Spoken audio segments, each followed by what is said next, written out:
هلا بارەی زیادکردنی پشتی هەرێمی کوردستان لە بودجەی فیدراڵی گفتوگۆکەم لەگەڵ بەڕێز سیپان شێوانی ئەنجامی پەرلەمانی عێراق لە ستودیۆ میوانمانە. بەڕێز سیپان شێوانی بەخێربێت. سپاس بۆ ئامادەبوونتان. ئەو ناوەڕۆکی ئەو نووسراوی ئاراستەی سەرۆکوەزیرانی عێراقتان کردووە چییە؟ بەڵێ بەناوی خۆی گەورە و دلۆڤان سلااو و ڕێز ئەم نووسراوە لە کاتێکدا هاتووە کە هەمومان ئاگادارین دوێنێ ئەنجامی کۆتایی سەرژمێری گشتی ڕاگەیەنرا لە عێراقدا. ئێمە دەزانین لە ساڵانێکی زۆرە لە عێراق سەرژمێری ئەنجام نەدراوە بۆ پشکی هەرێمی کوردستان کە لە دەستوردا ئاماژەی پێکراوە دەبێت بە پێی ژمارەی دانیشتوان بێت پشتی بە تەخمین بەستووە هیچ بەڵگەیەکی دقیقی وانە بوو کە ژمارەی دانیشتوانی هەرێمی کوردستان دەست نیشان بکە سەرەتا بە 17% دواتر بە بڕیارێکی ناعادلانە کراوە بە 12.67%. ئیتر ئەنجامەکان هەند سەرژمێری گشتی هەیە. ئێمە بۆچی لە نەفسی ئەو ڕۆژەی کە ئەنجامی سەرژمێری گشتی ڕاگەیەنرا نووسراوە کەمان کرد ئامانجمان لێرە ئەوەیە کە ئیتر دەبێت لە هەمان ڕۆژدا ئێمە یان سنوورێک بۆ بڕگەن نایاساییەکاندا بنین یان لە هەمان ڕۆژدا داوای ئەو مافیا بکەین کە مافێکی خۆمانە. لەو ڕۆژێک کە ئەنجامەکان ڕاگەن لە هەمان ڕۆژدا نووسراومان کردووە بۆ ئەو بابەتە دەبێت حکوومەتی عێراقی بە پاڵپشت بە دەستوری عێراق حەسەی هەرێمی کوردستان وەک ئەوە دابنێت کە لە سەرژمێریدا هاتووە. بەڵێ کاڵم بەپی دەستور خۆ دەزانین کێشەی ئێمە لەگەڵ عێراقا دەستورە کە دەستور جێبەجێ ناکات. پێتان وایە ئەمەش جێبەجێ بکە یان چی بەسەردێ؟ دەبێت جێبەجێ بکرێت چونکە نەسی وازەح هەیە. لە هەمان کاتدا ئێمە سەرەتا دەبێت ئەو جەداولانەی کە بۆ ساڵی 2025 لە ئەنجومەنی وەزیرانەوە دێتە پارلەمان کار بکەین لەوێدا ئەم ڕقەمانەی تێدا جێگیر بکەین. ئەگەریش هاتوو ئەمە جێبەجێ نەکرا دەبێت هەڵدەین لە پارلەمان گۆڕانکاری تێدا بکەین هەرچەندە ئەمە بە قورس دەبینم چونکە لە جەداولی 2024دا تەنها لە یەک کادا پەسەند کران بەبێ هیچ مناقشەیەک و دەسوەردانێک لە جەداولەکان. بەڵام ئەگەر ئەمەش نەکرا ڕێگای سێم ئەوەیە کە بچین لە دادگای باڵای ئیتحادی چونکە ئەمە بناغەیە کە ئەگەر ئێمە لەگەڵ یەکەم ڕۆژی ڕاگەاندنی نەتیجەی سەرژمێری گشتی داوای ئەو مافە نەکەین لەسەری بە جواب نەهێن ئەوە دڵنیا بن بۆ ساڵی 2025 تێ بپەڕێت ساڵەکانی تریش بە هەمان شێوە تێدا پەڕێت وەک ئەوەی کە لە ئینفاقی فعلیدا بەسەر ئێمەدا هاتووە بۆیە پێویستە ئێمە بە هەر شێوازێک بێت و دیدی من هەر هەوڵێک بۆ ئەم بابەتە بدرێت دەبێت بیدەین دەبێت لەمە دووە لە هەموو بابەتەکان سنوورێکی بۆ دابنین چونکە ئەمە 2014 نیە بۆ یەکەمین جارە ئەم موازنەی عێراق بە تایبەتیش بۆ ساڵی 2025 هەموو داهاتەکانی هەرێمی کوردستان و هەموو خەرجاتەکانی هەرێمی کوردستان بە کۆی گشتی موازنەی هەرێمی کوردستان ڕقەمێکە لە نێو موازنەی ئیتحادیدا ئەوەکو پێشترینە کە 80-90% داهاتی هەرێمی کوردستان لە فرۆشتنی نەوت و داهاتی ناوخۆی بوو لە ساڵانی ڕابردوو. مادام ئێستا هەموو شتێک دەگەڕێتەوە بەغدا و لە موازنەی ئیتحادیدا دەبێت زۆر جدی بین لەسەر ئەم بابەتانە. نامێ ینی وا بیرکردەوە بڵێ پرسیارەکانی هەر بێ هیواین و هەر هیوانە بوونە بە حکوومەتی بەڵام واقعەکە ئەوەیە ئەگەر بینە سەر بڕیاری دادگای فیدراڵی بڕیاری دادگای فیدراڵی هەیە سەبارەت بە پێدانی موچە و ڕێککەوتنێکی گوایە لە ماوەی ڕابردووە زۆر تاو بنەڕەتی و کۆنکرێتی کراوە لەبارەی پێدانی موچە بەڵام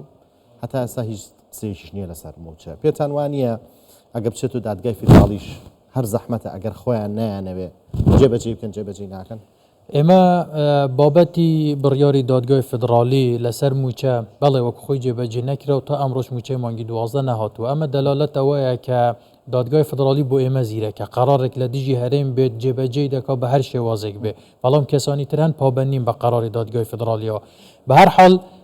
جەداولی موازنە زۆر گرینگە. جەدوەلی موازنە خۆی موازنەیە ینی موازنە 50% نصوصە کە لە موازنەکان داهاتووە و هەروەها 50% ئەم جەداولانەیە کە پەسەند دەکرێت. بۆیە بابەتی موچەش پێویستە ئێمە ئەوەی کە وەزارەتی دارایی پشتی پێبەستووە هەڵساوە موچەی هەرێمی کوردستانی مقارنە کردووە بەو ئەرقامانەی کە لە تعویضاتی موظفین لە جەداولی موازنە داهاتووە ئەمی بکردوتە سەنەدێک بۆ نەناردنی موچە وەکو خۆی. ئێمە دەبێت لە بابەتی تعویضاتی موظفینیش هەر شێوازێک بێ ڕقەمی 9.55 تریلیۆن دینار بگۆڕدرێ بۆ نزیکەی 12 تریلیۆن. ئەگەر ئەمە نەکرێت جارێکتر تووشی کێشە دەبینەوە چونکە ئەوان وەکو سەنەدێک بەکاریانێنەوە هەرچەندە بەپێی سلسله کان قرار محکمه اتحادی لسروی قانون و لسروی جداولی موازنه شوه بلان با ام هنجتش یان کوتایی ببینین که موچش کشی بود روز نبیلم سالا دا اسام داواکاری با زیادکنی بودجه هرمی کردستان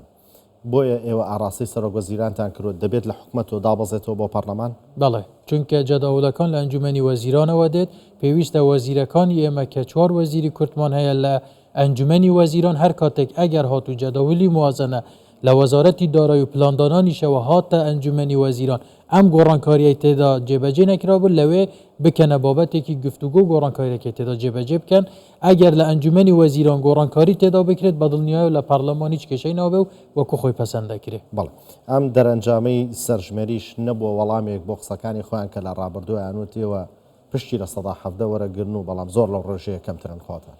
حتما سەرژمێری بابەتێکی زۆر گرینگە تەسیری لەسەر قەراری حکوومەت دەبێت چونکە لە هەموو وڵاتانی جیهان ئەگەر داتای درست نەبێ ناتوانن قەراری درستیش بدەن بابەتێکی زۆر و ئەمڕۆیانە مەوزوعی موازنە ئێمە دەکرێت داوای زیاتر لە ئەو ژمارەش بکەین کە لە سەرژمێری دەرکەوتووە بۆ لەبەر یەک هۆکار چونکە ئێمە کۆمەڵە شوێنمان هەیە مادەی ناوچەی جێگە کێشە لە سەرەکانن یان ناوچە ئێمە پێی دەڵێن ناوچە کوردستانیەکانی دەرەوەی دارە هەرێم ئەم ناوچانە دەوائری حکوومەتی هەرێمیشی لەیە حکوومەتی هەرێمیش خزمەت گوزاری پێشکەش دەکا جا چه پەروەردە بێت چه تەندروستی بێت چه ئەمنی بێت چه بەرگیری بێ چەندین جۆرە خزمەت گوزاری ئەم ڕۆژ لەوێ هەیە مامۆستای ئاینی هەیە مامۆستای پەروەردە هەیە شارەوانی هەیە لە کەرکووکی حتا دەگاتە خانەقینیش بۆیە ئەمەش مەسروفێکن لەسەر حکوومەتی هەرێمی کوردستانە مادام بە پێی دەستور مادەی 140 ئەم ناوچانە دەستنیشان کراوە بە شوێنی کێشە لەسەر واتە نەسنووری بەغدایە نەسنووری هەرێمیشە تا مادەی 140 لا دەبێتەوە کەواتە دەبێت لە حەسەی هەرێمی کوردستان و موازنەی هەرێمی کوردستان ئەمەش پێشچاو بکرێت ناکرێت هەموو موازنەی ناوچە کێشە لەسەرەکانیش بدەرێتە دەست بەغدا کە ئەو تەسەڕوفی پێ بکات دەکرێت بەشێکی لە بۆ حکوومەتی هەرێمی کوردستانیش لە ڕێگەی ئەو دایرە یاسایی و دەستوریانەی کە هەرێم لە ناوچەکانە هەیە بۆ خزمەت گوزاری خەڵکی ئەم ناوچانە بەکاربهێنێت کەوا بێت ئەم داواکارەی کە ئێوە داوتانەتە سەرۆکوەزیرانی عێراق بۆ بودجەی ساڵی 2025 بێت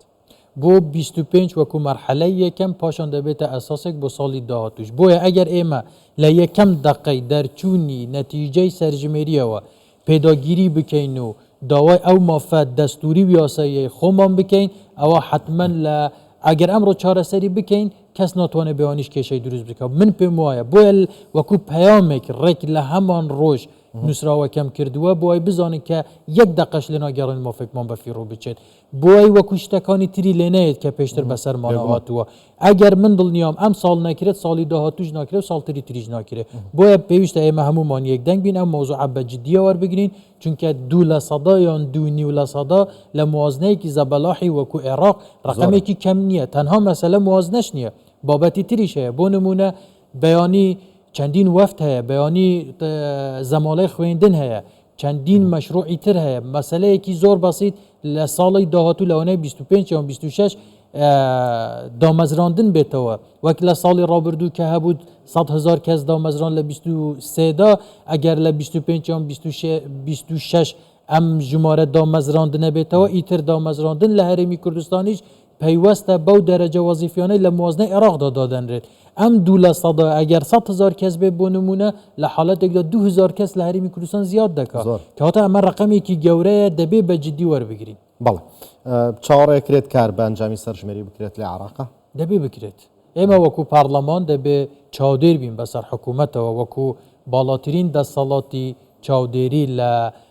حکوومەتی ئێتحادیدا ئەرکی ئێمەیە کە چاودێری حکوومەت بکەین کە پابند بێت بە بابەتێکی گرنگی وەکو سەرژمێریەوە چونکە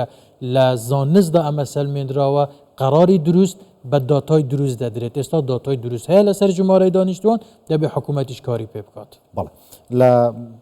ماوەی ڕابردووە کۆدەنگێکی زۆر لە نێوان فراکسیۆنە کوردیەکان هەبوو لەسەر ماف و حەقی هەرێمی کوردستان چاوەڕێکرێن لەسەر ئەم پرسەش کۆدەنگی دروست بێت لە نێوان فراکسیۆنە کوردستانیەکان ئەو کەشەی کە ئێستا لە بەغدا هەیە هەموو لایەنە کوردیەکان لەسەر بابەتە قەومیەکان تاڕادەیەکی باش یەکدەنگن کۆدەنگیەکی باش هەیە ئەگەر ئەو ژینگەی کە ئێستا هەیە ئەم جەوەی کە لە بەغدا هەیە لەلایەن فراکسیۆنە کوردیەکان بەردەوام بێت من دڵنیام یەک هەڵوێز دەبین و نەتیجەی زۆر باشیشی دەبێت. بەڵێ بەڕێز سیپان شێوانی ئەندامی ئەنجومەنی نوێنەرانی عراق لە ستۆدیۆ ئامادەبوون. سپاس ئامادەبوون بەخێرات.